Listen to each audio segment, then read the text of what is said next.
Hey, fourth graders, welcome back to Bible. So, Mr. Rush, now that it's May, has been only thinking about his wedding.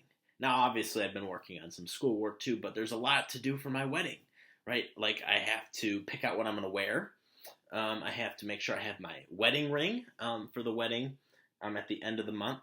I have to make sure that there's food and that my family knows where to go. And obviously, now with this quarantine, it makes things a lot more difficult, but we are still excited. Another thing that I've had to do is have had to work on my vows. Now, my vows are things that I am going to promise to my fiancee, Rebecca. Things like I promise or I vow to you to do the dishes, right? Mr. Rush personally likes doing the dishes. Or I might say, I promise to always love and respect you. Now, these are things that I am promising to her, I am vowing to her, and she is also going to be making some vows, and she is going to say some vows or promises to me. So that's what a marriage is. A marriage is this covenantal relationship, a marriage with, or a relationship with promises, where you have two parts, and they both promise these things to each other, and I'm going to hold up my end of the promises, and my fiance, Rebecca, is going to hold up her end of the promises, which is going to make for a great and happy marriage.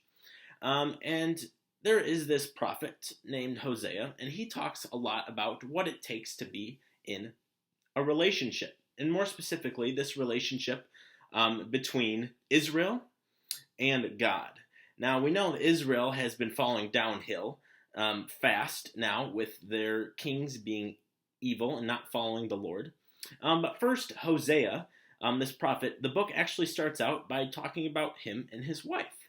So he gets married, and his wife actually has 3 kids. Now it's kind of interesting because it says that his wife has 3 kids, and their names of the kids are all named with a meaning that speaks God's message to Israel.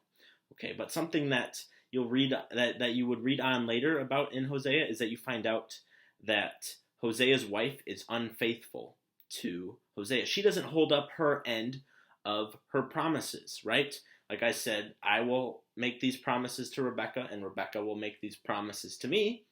And when we both hold up our end of the promises, then that is a good marriage. But in this case, Hosea's wife does not hold up her end of the promises, and they have a bad relationship and a bad marriage.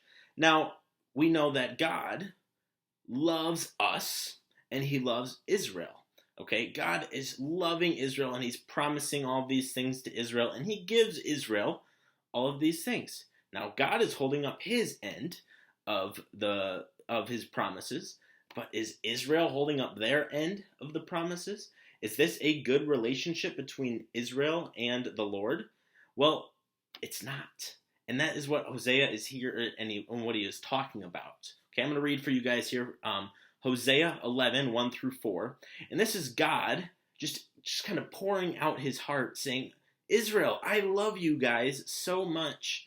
And these are all the things that I've done for you. So this is God talking here.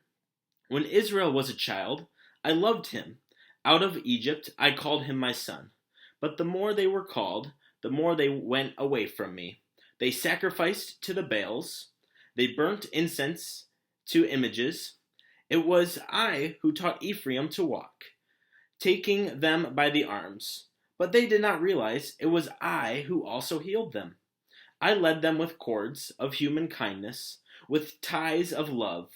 To them I was like one who lifts, like a child to the cheek, and I bent down to feed them. So God is just saying all these things that he did for Israel that proves that he loves them so much. But Israel does not follow the Lord, and therefore they are not holding up their end of the bargain, okay? Now, I want you guys to think about yourself for a second. I know God is showing you his love. He is holding up his end of the bargain, like with his promises that he makes to you to always love you and to care for you. And in a second, I'm going to give you guys some Bible verses to look up. They're not in Hosea. They're just throughout the Bible that show different examples of God's love for you.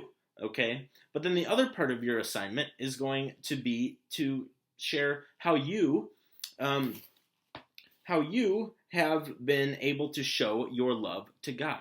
Okay, so I'm going to give you guys a chance to maybe share a story or a couple examples of how you have been able to share your love to God.